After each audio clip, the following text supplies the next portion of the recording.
신약성경 히브리서 13장 1절 2절 말씀입니다. 서로 사랑하기를 계속하십시오. 나그네를 대접하기를 소홀히 하지 마십시오. 어떤 이들은 나그네를 대접하다가 자기들도 모르는 사이에 천사들을 대접하였습니다. 아멘. 성경이 말씀하는 교회가 무엇인가라는 것을 우리가 살펴보면서 그동안 우리는 개혁신앙의 표준 문서들을 중심으로 참된 교회의 표지에 대해서, 그리고 참된 교회와 거짓 교회의 차이점에 대해서, 그리고 교회의 속성들에 대해서 함께 나누었습니다. 오늘은 조금 구체적으로 우리 교회가 추구하는 핵심 가치에 대해서 함께 나누고자 합니다.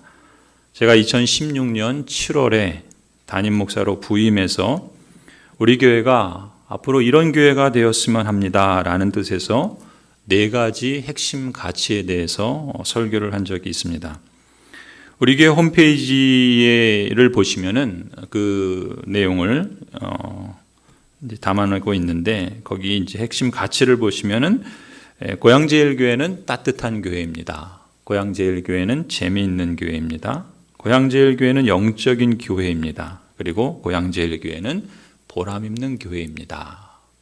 따뜻하고 또 재미있고 또 영적이고 보람있는 교회, 이러한 내용들을 우리 교회가 이루어갔으면, 그래서 우리 교회가 추구하는 핵심 가치로 여기고 또 그렇게 함께 했으면 하는 그런 바람들을 4번에 걸쳐 제가 설교를 했었습니다. 오늘이 2022년 10월 23일이니까 만 6년이 지나고 7년째가 되었습니다. 우리 교회가 내년에는 이제 또 설립 50주년을 맞이하죠. 예배당 재건축을 우리가 결의했고 또 진행하는 그런 상황 가운데 있습니다. 그래서 우리가 추구하는 교회의 모습이 어떤 것인가? 특별히 성경에서 가르치고 있고 또 우리 믿음의 선배들은 개혁신앙을 가진 우리 종교개혁의 전통에서는 어떤 교회의 모습을 추구했는가? 우리도 그것을 찾고 또 함께 주님의 뜻을 섬기고 또 우리는 영적으로 성장하자는 뜻에서 저는 교회론 설교를 지금 계속하고 있습니다. 이런 맥락에서 제가 부임 첫 해에 말씀드렸던 그 교회의 핵심 가치들에 대해서 다시금 되짚어 보는 것도 차제에 의미가 있는 일이라 그렇게 생각합니다. 하나는 그동안 우리가 얼마만큼 자라고 열매를 맺었는가 성찰해 보는 유익이 있으리라고 보고요. 다른 하나는 우리가 추구하는 이 핵심 가치들을 다시금 되짚어 봄으로써 앞으로 우리 교회가 힘써야 할 영적 성장의 목표들을 상기하는 거죠. 그래서 우리가 표방하는 하나님 나라를 추구하는 마을교회라고 하는 이 부르심, 주님의 거룩한 그 부르심과 또 영광스러운 그 보내심의 사명을 함께 이루고자 하는 그런 열정과 또 우리가 함께 기도를 모으자라고 하는 그런 의미도 있다고 저는 믿습니다. 오늘 우리가 함께 나누려고 하는 첫 번째 우리 교회의 핵심 가치는 따뜻한 교회입니다. 그림을 보시면은 3가지 내용들을 담고 있죠. 분위기가 따뜻한 교회, 마음이 따뜻한 교회, 그리고 말이 따뜻한 교회. 저를 한번 따라해 주시겠습니까? 우리 교회는 따뜻한 교회입니다. 분위기가 따뜻하고 마음이 따뜻하고 말이 따뜻한 교회입니다. 자, 우리 옆에 있는 분들하고 최대한 따뜻하게 한번 인사해 보시기 바랍니다. 따뜻한 교회에 오신 걸 환영합니다.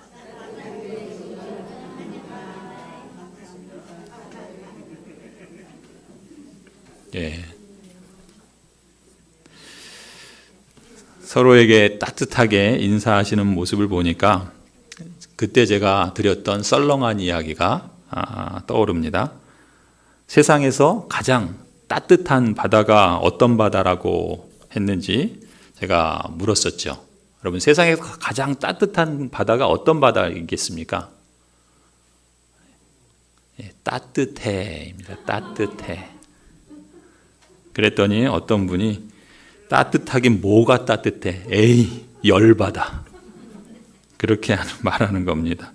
열받아도 맞는 말이죠. 근데 여러분 중에는 열받아 하는 분이 없으시기를 바랍니다. 여러분 한번 솔직히 어떠십니까? 고양지일교회는 우리 교회는 따뜻한 교회입니다 라고 여러분 따라 하셨는데 여러분 마음속에 우리 교회가 정말 따뜻한 교회다 라는 말에 고개가 끄덕여지십니까? 고개가 이렇게 끄덕여지십니까? 이렇게 끄덕여지십니까? 예. 앞에 있는 분들은 앞으로 끄덕이시는 것 같아요. 예. 한번 목장 모임을 하면서 한번 나눠보세요. 우리 교회는 따뜻한 교회다. 우리가 추구하는 핵심 가치가 따뜻한 교회다.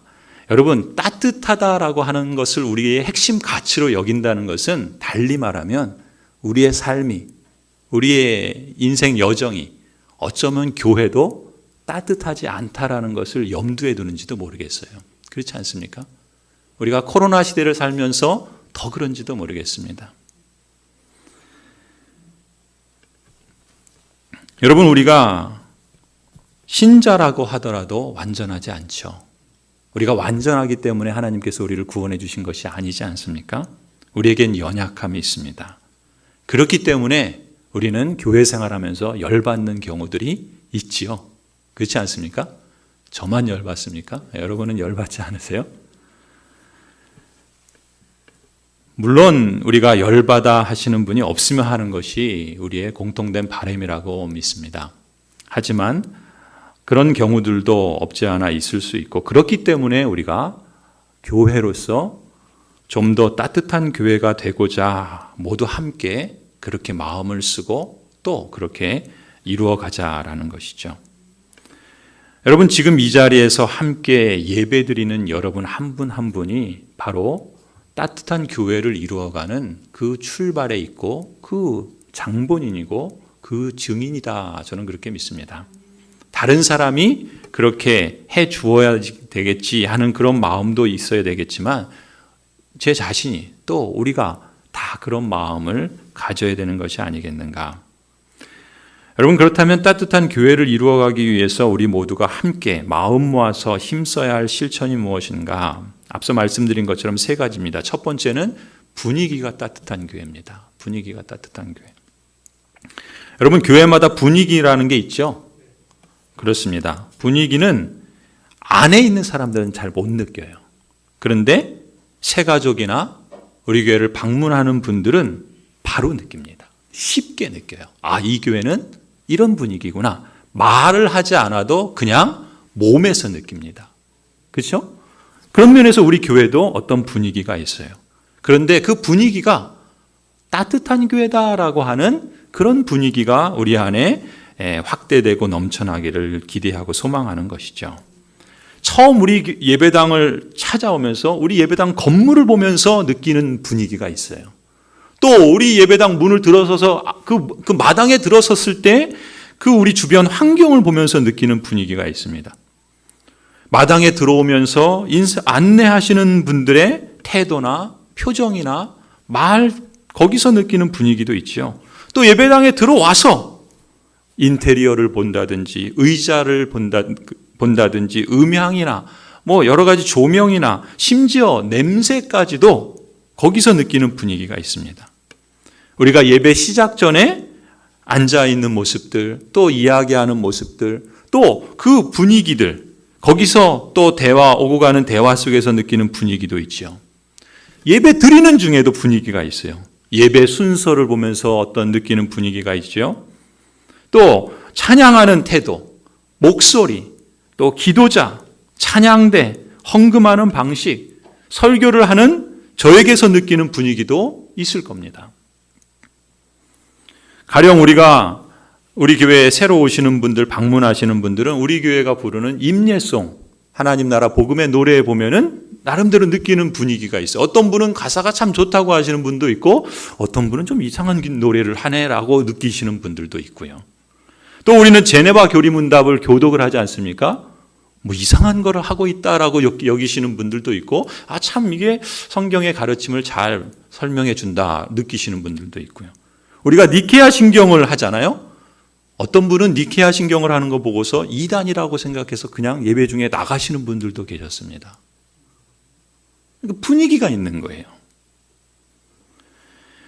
예배를 마치고 나서는 어떻습니까? 여러분들이 서로 인사하는 모습, 또 서로 환대하고 교제하는 모습에서 느끼는 분위기가 있죠. 식사를 준비하고 배식하는 분위기가 있고요. 밥을 먹을 때 앉는 배치나 사람들의 그 모습에서 느끼는 분위기가 있고요. 또 밥을 먹으면서, 떡국을 먹으면서 친교하는 분위기 등이 있습니다. 여러분, 사실 분위기를 말하자면 목회자인 저나 또 우리 교역자들, 또 우리 장로님들, 또 여러 재직들 뿐만 아니라 여러분 한 사람 한 사람의 말이나 행동 모두가 우리 교회의 분위기를 나타낸다, 만든다라고 해도 틀린 말이 아닐 겁니다. 그렇게 보면은 교회의 분위기를 만드는 데 있어서 저나 여러분 한 분 한 분 모두가 얼마나 중요한지 우리가 인식할 수 있겠죠. 한 사람도 예외 없이 우리는 함께 우리 교회의 분위기를 만드는 데 일조하고 있는 것입니다. 내가 그걸 의식하든 의식하지 못하든. 그러니까 한 사람에 의해서 분위기가 따뜻하다고 느껴질 수도 있고, 또 반대로 어떤 한 사람에 의해서 교회 분위기가 차갑다고 느낄 수도 있는 것이죠. 여러분, 오늘 우리가 읽은 히브리서 13장을 우리가 딱 2절만 읽었어요. 그 2절을 읽을 때 여러분 이 교회에서 어떤 분위기를 느낄 수 있었습니까? 다시 한번 보시겠어요? 이 2절에서 여러분은 이 교회가 지금 초대교회의 그 히브리 서라고 하는 유대 그리스도인들에게 편지를 보내고 있는데, 이 말씀에서 어떤 분위기가 느껴집니까? 제가 한번 다시 읽겠습니다. 서로 사랑하기를 계속하십시오. 나그네를 대접하기를 소홀히 하지 마십시오. 어떤 이들은 나그네를 대접하다가 자기들도 모르는 사이에 천사들을 대접했습니다. 여러분 어떤 느낌이 드세요? 어떤 분위기가 느껴지십니까? 여러분 만일에 여러분이 2000년으로 장소와 시간을 날아가서 이 교회를 방문한다면 어떤 느낌을 받으실 것 같습니까? 저는 이 말씀을 읽으면서 짧은 말씀이지만 이 성도들에게서 어떤 따뜻함을 느낍니다. 왜냐하면은 뭐라 그러죠? 서로 사랑하기를 계속하십시오라고 하잖아요. 그러니까 이 성도들은 서로 사랑하고 있다는 거잖아요. 그런데 그 서로 사랑하는 것을 계속하십시오 이렇게 권면한다는 걸 보면은 이 교회는 서로 사랑하고 있구나. 그것을 느낄 수 있다. 그렇게 여겨집니다. 그러니까 이미 과거에서부터 형제를 사랑하고 또 손님 대접하는 것을 나그네 대접하는 것을 소홀히 하지 마십시오. 이미 이 교회는 방문하는 사람들 또 나그네들을 대접하고 있었구나라는 것을 느낄 수 있죠. 그러니까 그 일을 소홀히 하지 말라라고 이렇게 권면하는 거 아니겠습니까? 과거에 그렇게 해왔으니까 계속하라 이렇게 말씀한다 느껴집니다.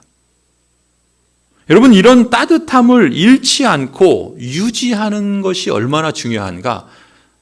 오늘 이 성경에서도 이 교회를 향하여 서로 사랑하는 걸 계속하십시오. 손 대접하는 것을 잘하고 있는데 소홀히 하지 마십시오라고 말씀하고 있는 것입니다.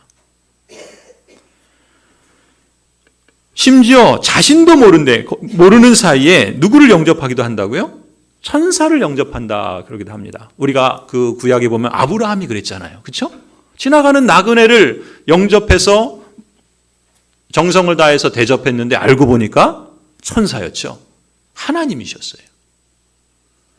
이 히브리인들의 교회도 그랬다는 것이죠. 자기는 저 사람이 천사니까 저 사람이 하나님께서 보내신 자니까 내가 잘해줘야지 이게 아니라 평소에 나그네를 대접하고 또 그런 마음으로 살고 있으니까 자기도 모르는 사이에 자기는 자신이 할 역할과 그 마음을 자발적으로 자원해서 그렇게 했는데 알고 보니까 천사였다라는 거예요. 하나님께서 보내신 사자였다라는 것이죠. 그런 점에서 보면은 대접하는 모습이 너무나도 일상화되어 있었다라는 것을 느낄 수 있고, 그렇기 때문에 그것을 의도적으로, 의식적으로 하지 않았어도 천사들을 영접하는 그런 천사들을 대접하기도 했던 이런 아름다운 따뜻한 모습들을 느낄 수 있습니다. 여러분, 근데 우리가 여기서 주목할 점은요, 그러니까 이 성도들은 그럴 만한 형편이 되었겠지. 그럴 만한 여유가 있었겠지. 그럴 만한 경제적인 능력이 있었겠지. 그럴 만한 마음의 기쁨이 있었겠지. 이렇게 추측할 수도 있겠지요. 그러나 우리가 이 히브리서를 볼 때 전반적으로 우리가 느낄 수 있는, 그리고 또 교회사를 통해서 우리가 알 수 있는 것은, 이 편지를 받았던 당시의 초대교회 성도들은 우리보다 훨씬 더 극심한 고난과 핍박 속에서 살았다라는 것이죠. 로마 제국으로부터 목숨의 위협을 받으며 핍박을 당했습니다. 더 나아가서는 주변 사람들에게 예수님을 믿는다는 것 때문에 차별을 받았습니다. 그래서 자기 자신의 삶을 챙기는 일에도 버거운 형편에 있었던 사람들입니다. 신자로서 남을 돌아본다거나 나그네를 대접하다가 오히려 그 사람 때문에 자기가 곤경에 처할 수도 있고 목숨을 잃을 수도 있는 그런 상황이었습니다. 자신이 그래서 공연히 모르는 사람 영접하고 대접했다가 그리스도인이라는 사실이 발각이라도 되는 날에는 엄청난 곤경에 처할 수도 있는데, 사실 그렇게 보면 마음의 여유조차 없는 그런 상황이었습니다. 실제로 히브리서가 쓰여진 그 배경을 보면은 주후 70년에 예루살렘 성전이 로마 군에 의해서 파괴가 됩니다. 이스라엘은 나라를 잃어버립니다. 역사에서 이스라엘이라는 나라가 사라져버립니다. 그런 형편에서 사실 이 초대교회 성도들은 하루도 마음 편하게 신앙생활할 수 없는 상황이었습니다. 여러 가지 시험이 있죠. 마음은 뒤흔들리는 일들로 연거푸 일어나지요. 자기도 모르는 사이에 마음이 강팍해지고 차가워지고 굳어질 수밖에 없는 그런 상황에 있었던 사람들입니다. 그런데 이 성도들은 그럴수록 더 깨어있고자 했던 것이죠. 상황이 이러니까 내가 어쩔 수 없어. 내가 이러는 건 뭐 당연한 거야. 이렇게 여기지 않고 오히려 그럴수록 계속하고, 그럴수록 소홀히 하지 않으려고 성경은 그것을 권면하고 있고, 이 성도들은 그 말씀을 받은 것입니다. 어쩌면 그런지도 몰라요. 초대교회 이 성도들은 자신들이 지금 이 땅에 살고 있어서, 그래서 정치적으로 핍박을 당하고 사회 경제적으로 곤경에 처했다 할지라도 자신들은 이 땅을 발붙이고 살아가지만 하나님 나라에 속한 사람이라는 새로운 정체성을 갖고 그런 삶의 자세로 갖고 살아가면서부터는 누가 뭐라고 해도 그리스도인으로서 자발적으로 다르게 살고자 했지 않았을까? 우리가 찬송하는 것처럼 소망의 삶을 앞서서 사는 그런 삶을 살고자 했지 않았을까? 그렇기 때문에 그리스도가 언제 오실지 모르지만 곧 오실 거라는 그 소망의 삶을 나의 삶의 현장에서 살아가는 것을 계속하려고, 그런 상황이 형편이 안 됨에도 불구하고 그것을 추구하려고 했고, 또 손님 대접하면 자신의 목숨이 두려울 수도 있는 그런 상황에서도 주님께서 오시지 않을까? 아니, 주님의 말씀 그대로 그렇게 순종하고자 힘썼던 것을 우리가 엿볼 수 있습니다.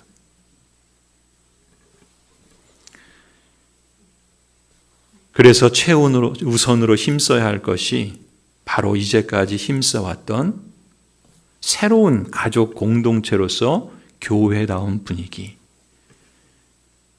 그것이 오늘 1절에 언급하고 있는 것처럼 형제 사랑과 손님 대접과 같은 교회의 따뜻함을 계속해서 실천해가는 모습들로 나타났던 것이죠. 성도 여러분, 이 히브리서에 나오는 초대교회 성도들과 그들이 직면한 삶의 상황은 우리와는 다릅니다. 어쩌면 우리도 우리의 나름대로의 고통과 아픔과 어려움과 삶의 곤경이 있습니다. 코로나 팬데믹 이후를 살아가는 우리들에겐 더 그런지도 모릅니다. 경제적으로도 그렇고요. 또 상황적으로도 그렇고요. 또 환경적으로도 그렇고요. 정치적으로도 그렇습니다.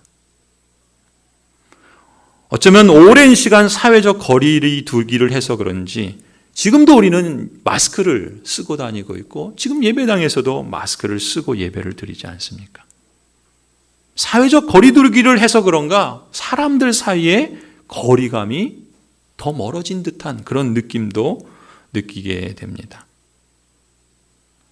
삶이 너무 바쁘고 몸과 마음이 지쳐 있다 보면은 마음을 표현하고 싶어도 겉으로 잘 표현하지 못하기도 하지요. 때로는 속마음은 그렇지 않은데 사람들에게 표현하지 않거나 못하다 보면은 왠지 차가운 분위기가 느껴지고 또 그런 마음이 굳어지기도 하지 않습니까? 이럴 때일수록 여러분 교회는 그리스도의 몸이다 그러잖아요. 그죠? 여러분 손을 한번 만져보십시오. 어떠세요? 따뜻하죠? 여러분 살아있기 때문에 따뜻한 거 아닙니까? 만약에 죽은 몸이라면 어떻게 되죠? 차지요. 찹니다. 제 손은 좀 차요. 그것도 죽은 건 아니죠. 그렇죠? 살아있으면 따뜻합니다. 그죠? 따뜻해요. 교회를 두고 그리스도의 살아계신 그리스도의 몸이다라고 하는 데에는 교회가 본질적으로 교회가 하나님이 부르실 때부터 따뜻한 공동체로 우리를 부르셨다라는 거예요. 이 세상이 따뜻해서가 아니라 우리가 본성적으로 따뜻해서가 아니라 그리스도께서 우리에게 베푸신 그 사랑이 그리스도께서 우리에게 허락하신 그 은총이 그 능력이 우리를 살아있는 존재로 만들었고 우리가 따뜻하다는 것은 우리가 살아있다라고 하는 하나의 증거인 것이죠. 여러분 우리가 살아계신 예수 그리스도의 몸이라 하신 말씀을 기억했으면 좋겠습니다. 그래서 우리 교회도 그리스도의 살아있는 몸으로 따뜻한 교회, 그것을 우리가 핵심 가치로 여기고 계속해서 사랑해 나가며 따뜻함을 지켜나가는 이 일에 힘써야 할 줄로 믿습니다. 일전에요, 우리 교회를 방문하신 분이 3주 동안 예배를 참석했는데 아무도 인사를 나누지 못하셨다는 말씀을 제가 듣고서 너무 죄송하더라고요. 그러니까 저 자신도 못한 거예요. 아마 제가 거기서 밖에 서서 이제 인사를 하는데 여러분들하고 인사를 나누다 보니까 전혀 인사도 그 인사조차도 못한 것 같아요. 너무 죄송하더라고요. 어쩌면 그 인사라고 하는 작은 몸짓이 관계를 세워갈 수도 있고 관계를 깨트릴 수도 있다라는 것. 제가 예전에 골로새서를 처음 이제 설교하면서 그 사도 바울은 늘 그 편지를 쓸 때 인사로 시작하잖아요. 축복하면서 시작하지 않습니까? 오늘 우리가 예배 전에 함께 인사를 나눈 것처럼 평안의 인사를 나눈 것처럼 우리가 서로에게 안녕하세요, 평안하세요 인사하는 그 작은 몸짓 어찌면 그건 아주 작은 것이지만 또 다른 측면에서는 매우 큰 의미가 있을 수도 있다는 것을 우리가 또 기억했으면 좋겠습니다. 어떤 면에서 그런가? 여러분과 내가 이 땅에 속해서 살아가는 사람들이 아니라 하나님의 아들의 나라에 속한 사람이다 라고 하는 점에서 평안합니까? 그리스도의 평안을 기원합니다 라고 말할 수 있는 것 아니겠습니까? 그러니까 우리가 함께 그 아들의 나라의 충만한 삶을 함께 누리도록 세워가자. 그런 의미에서 평안하십니까? 안녕하십니까? 그리스도의 평안이 함께하기를 기원합니다. 인사 나눈 것이다. 보고요. 또 그 길로 서로를 초청하는 것이라 생각합니다. 그런 점에서 우리가 예배당 문을 들어설 때 우리 안내하는 분, 또 예배를 드릴 때, 우리 친교할 때, 또 목장 모임 가질 때 분위기가 따뜻하게 달라지는 것을 우리가 점점 느낄 수 있으면 좋겠어요. 우리가 완벽하진 않지만 그걸 의식하고 또 그렇게 노력하고 또 그런 삶을 살아갈 수 있으면 좋겠습니다. 그래서 언제든 방문하시는 분들이 오셨을 때 이 교회는 참 분위기가 따뜻한 교회다라는 것을 느낄 수 있도록, 감사한 거는 우리 교회 등록하신 한 성도께서는 우리 교회 이렇게 딱 오셨을 때 뭔가 이렇게 참 편안함을 느끼셨다고, 따뜻함을 느끼셨다고 그런 말을 들었을 때 너무 감사했어요. 그게 뭐 먼 옛날의 얘기가 아니라 올해 최근에 있었던 그런 이야기입니다. 그러니까 사람마다 그 느끼는 느낌과 분위기가 다르지만, 그러니까 우리가 아까 인사할 때 우리 교회는 따뜻한 교회입니다라고 했을 때 그 말이 이렇게 돼야 되겠죠, 그렇죠? 이렇게 되면은 열받아 이러면 안 되겠죠, 그렇죠? 따뜻해가 돼야 되겠죠. 그러니까 우리가 그렇게 함께 추구해 갈 수 있도록 힘썼으면 좋겠습니다. 두 번째는 마음이 따뜻한 교회입니다. 마음이 따뜻한 교회. 빌립보서 2장을 한번 보시겠어요? 그러므로 그리스도 안에서 여러분에게 무슨 격려나 사랑의 무슨 위로나 성령의 무슨 교제나 무슨 동정심과 자비가 있거든 여러분은 같은 생각을 품고 같은 사랑을 가지고 뜻을 합하여 한 마음이 되어서 내 기쁨이 넘치게 해 주십시오. 무슨 일을 하든지 경쟁심이나 허영으로 하지 말고 겸손한 마음으로 하고 자기보다 서로 남을 낮게 여기니까 낮게가 아니라 더 좋게 여기십시오. 또한 여러분은 자기 일만 돌보지 말고 서로 다른 사람들의 일도 돌보아 주십시오. 아멘. 거기 보세요. 그러니까 그리스도 안에서 격려나 위로나 교제나 동정심과 자비가 있거든. 이것은 그러니까 그리스도 공동체가 모이는 거예요. 우리가 목장 모임을 하듯이, 뭐 기도 모임을 하듯이, 또 우리가 전도의 모임을 하듯이 그리스도 안에 공동체 안에 모임이 있죠. 그리고 그런 모임 가운데 좋은 일들이 있는 거예요. 격려도 있고 위로도 있고 교제도 있고 또 자비와 마음을 나누는 동정심도 있고. 그런데 그럴 때 어떻게 해야 된다는 거예요? 같은 사랑, 같은 생각을 품고 같은 사랑을 갖고 뜻을 합하여 한 마음이 되어서 내 기쁨이 넘치게 해 주십시오. 이것은 사도 바울의 그냥 개인적 기쁨이라는 것이 아니라 하나님의 기쁨이겠죠. 교회를 통해서 드러나는 그 기쁨. 그래서 구체적으로 무슨 일을 하든지 우리가 이런 모임이 있고 이런 뭐 목장 모임이든 전도회든 또 부서든 이런 모임이 있을 때 이런 공동체적인 그런 사역들이 있을 때 경쟁심이나 허영으로 하지 말자. 겸손한 마음으로 하고 서로를 더 존중하는 그런 마음으로 하자. 자기 일만 돌보지 말고 서로 다른 사람의 일도 돌보아 주자. 이 말씀을 하는 겁니다. 우리 그 형중이 형제 아버님이 김용희 성도신데 이분이 시인이십니다. 요번에 세 번째 시집을 발간하셨어요. 그래서 20일 날 발간이 됐는데 어제, 그제인가요? 사무실에 방문해 주셔가지고 그 시집을 몇 권을 이렇게 증정해 주셨습니다. 그래서 여러분 혹시 원하시는 분들, 내가 이 책은 꼭 한번 읽어보고 싶다. 이런 분들만 저에게 말씀해 주시면 제가 받은 그 시집을 여러분에게 드리도록 하겠습니다. 제가 갖고 오진 않았는데 그 가운데 시를 한번 소개해 주려고 그래요. 이 세 번째 시집의 제목이 허공인 줄 모르고라는 시인데요. 그 가운데 아주 짧은 시가 제 눈에 들어왔습니다. 짧아서 더 공감이 되더라고요. 그 제목은 첫사랑에 대한 작은 보고서라는 제목이에요. 제가 한번 읽어볼게요. 있다. 너가 너보다 더 크게 보이는 작시. 느낌이 오세요? 첫사랑에 대한 느낌인 거예요. 그죠? 첫사랑. 있다. 너가 너보다 더 크게 보이는 그게 있다는 거죠. 우리 김용희 성도님하고 통화하면서 그러시더라고요.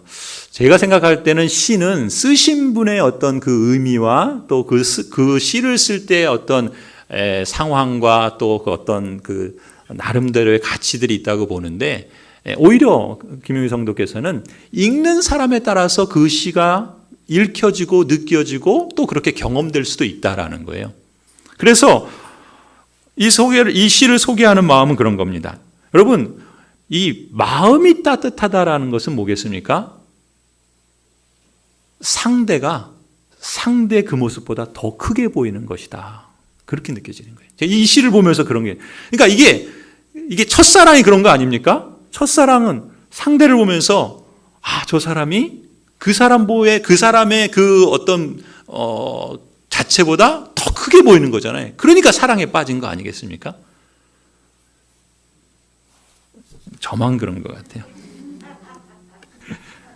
또 하나 그래서 소개해 드릴게요. 그 사람이라는 시예요. 그 사람 읽어 드릴게요. 꽃이다.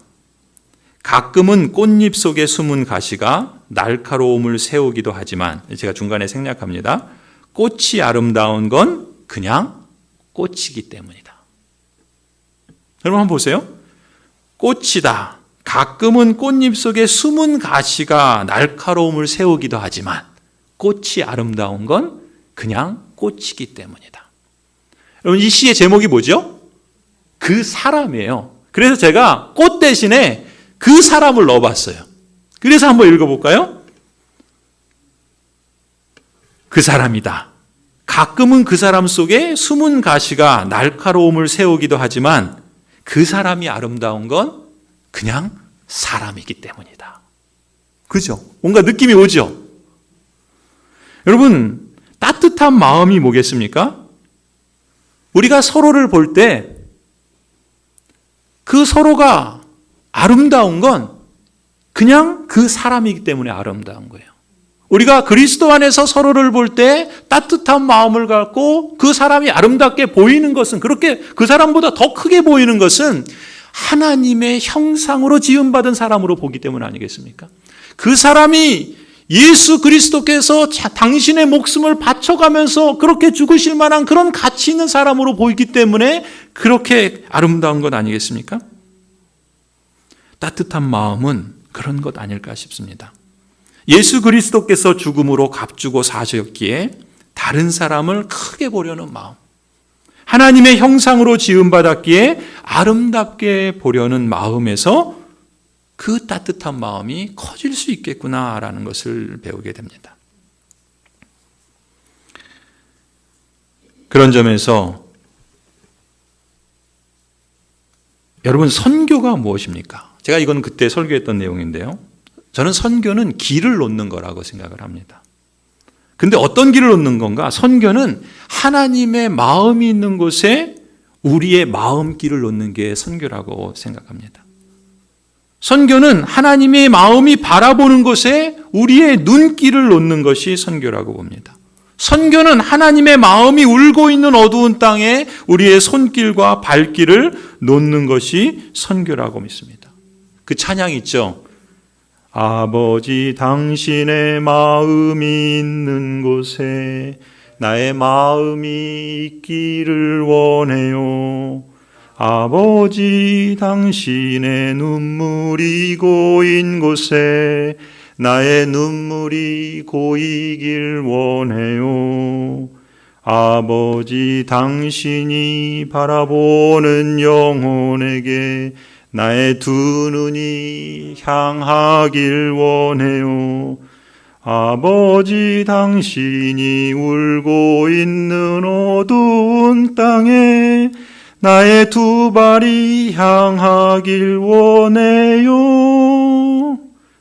나의 마음이 아버지의 마음 알아. 내 모든 뜻 아버지의 뜻이 될 수 있기를 나의 온 몸이 아버지의 마음 알아. 내 모든 삶 당신의 삶 되기를. 마음의 길을 놓고 눈길을 놓고 또 두 발과 두 손이 향하는 길을 놓는 것, 그게 선교 아니겠습니까? 제가 우리 교회 부임하고 지난 여러 해 동안 제일 많이 한 것 중에 하나가 장례식이었던 것 같아요. 장례식을 참 많이 했습니다. 여러분 오래 사십시오. 오래 사셔야지. 예. 어떤 목사님이 그러셨대요. 어느 한 해 장례식이 너무 많아가지고 그 목사님이 더 이상 장례를 집례 안 하겠다고. 올해 안으로는 더 이상 돌아가시지 마시라고. 그러니까 성도들이 너무 좋아하셨대요. 우리 교회의 교우와 또 교회 그 부모님의 장례를 여러 차례 집례할 때마다 제가 느끼는 게 있습니다. 여러 가지를 느끼지만 늘 감사한 게 있어요. 사실 우리 문화에는 두레라는 게 있죠. 품앗이라는 게 있습니다. 그래서 경조사는 대개 이게 품앗이잖아요. 그렇죠? 가신 분들이 가고 또 왔기 때문에 나도 가고 이런 거잖아요. 그렇죠? 이게 어떻게 보면 인지상정이죠. 근데 성경이 말하는 헤세드, 하나님께서 우리에게 베푸신 그 인애는 뭡니까? 요 정도 하면 되는 것을 그 이상으로 하는 걸 성경은 헤세드라고 그래요. 인애라고 그래요. 그러니까 꼭 그분이 내게 왔기 때문에 내가 가는 것이 아니라 그건 인지상정인데 그렇지 않음에도 불구하고 늘 자리를 지켜주시는 분들이 있어요. 사실 부담되죠. 힘듭니다. 근데 그 자리를 함께 해주시는 분들이 우리 교회에 있어요. 이분들을 보면서 늘 감사합니다. 참 어려우실 텐데 또 여러 가지 일이 없는 게 아니고 또 바쁘지 않은 게 아니고 또 경제적으로 사실 부담이 안 되는 게 아닌데 그래도 늘 참여해 주시고 또 조문하는 자리를 지켜주시는 분들, 그분들이 참 감사하더라고요. 그분들의 마음이 그게 따뜻한 마음 아니겠습니까? 마음이 따뜻한 교회, 사실 우리 교회가 갖고 있는 그 아름다운 그 따뜻함의 모습들을 우리가 계속해서 지켜가는 것이 그게 교회의 아름다운 모습이라고 믿습니다. 또 우리가 더 힘써야 할 모습이다라고도 믿습니다. 마지막 세 번째는 말이 따뜻한 교회입니다. 여러분, 말에는 능력이 있죠. 어떤 능력이 있냐면 창조하는 능력이 있습니다. 말이 기적을 낳는다라고 많은 분들이 그렇게 말합니다. 실제로 민수기 14장을 보면은 이렇게 말씀합니다. 개역개정 성경인데요. 여호와께서 모세와 아론에게 일러 가라사대 이스라엘 자손이 나를 향하여 원망하는 바 그 원망하는 말을 내가 들었노라. 그러니까 지금 이것은 가데스 바네아를 배경으로 해서 이스라엘 정탐꾼들을 약속의 땅으로 보냈을 때 그 배경 속에서 하시는 말이에요. 그런데 돌아와서 10명의 정탐꾼들이 원망하죠. 우리는 죽었다. 그러니까 이스라엘 백성들이 거기에 동조하면서 하나님을 원망하고 모세를 원망하는 겁니다. 그래서 하나님께서 뭐라고 말씀하시냐면 이스라엘 자손이 모세와 아론 너에게 원망하는 게 아니라 그 원망은 나를 향한 원망이다 라고 말씀하시는 거예요. 그러면서 모세와 아론 너희는 이스라엘 백성에게 이렇게 알려주라. 하나님 말씀하십니다. 여호와의 말씀에 나의 삶을 가리켜 맹세하노라. 너희 말이 내 귀에 들린 대로 내가 너희에게 행하리라. 그럼 이게 무슨 뜻이에요? 하나님께서 맹세하시면서 너의 말이 내 귀에 들린 대로 내가 너에게 그대로 행하겠다 말씀하시는 거예요. 그래서 이 원망하는 사람들은 어떻게 됩니까? 40년을 광야에서 방황하다가 죽습니다. 신약에서 사도 바울은 이 일을 두고서 고린도전서 10장에서 이렇게 말씀합니다. 저희 중에 어떤 이들이 원망하다가 멸망시키는 자에게 멸망하였나니 너희는 저희와 같이 원망하지 말라. 저희에게 당한 이런 일이 거울이 되고 또한 말세를 만난 우리의 경계로 기록하였느니라. 원망의 말이 하나님의 귀에 들리면 그 사람에게 그대로 행하시겠다라고 말씀하신 것. 원망의 말, 부정적인 생각. 여러분, 우리의 본성은 그게 그렇게 나와요. 저도 그렇습니다. 원망이 생기고 불평이 생기고 그게 말로 표현되고 또 행동으로 드러날 때가 참 많습니다. 지금 오늘 성경은 그렇게 말씀하시는 거예요. 그것이 우리를 위한 거울로 주신 말씀이다. 말세를 만난 우리가 경계로 삼아야 할 말씀이다 라고 하시는 거예요. 그러면 하나님이 우리에게 무섭게 하려고 이 말씀을 하시는 것이겠습니까? 아니죠. 우리를 위협하고 두렵게 해서 벌벌 떨려고 이 말씀을 하시는 게 아니죠. 예레미야 29장에 뭐라고 말씀하십니까? 하나님께서 너희를 향한 나의 생각은 내가 안 하니 뭡니까? 재앙이 아니라 평안이다. 너희 장래의 소망을 주려 하는 생각이다.